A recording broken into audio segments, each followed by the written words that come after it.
Nataka pia nizungumuze na viongozi wetu wa KTDA ambao wako hapa na wakulima wetu wa majani chai.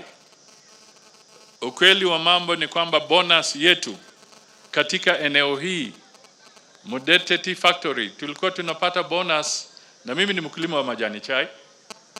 Najua tulikuwa tunapata bonus kama shilingi 10 ama 12.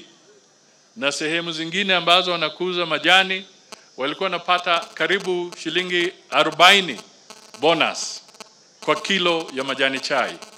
Kwa hivyo viongozi wa KTDA, viongozi wetu wa majani chai ambao walichaguliwa, nataka mshughulike sana, mshirikiane na wakulima, tuanze kubadilisha hiyo bonus iende juu, kwa sababu ni nguzo ya wakulima ama ya familia nyingi sana katika sehemu hii.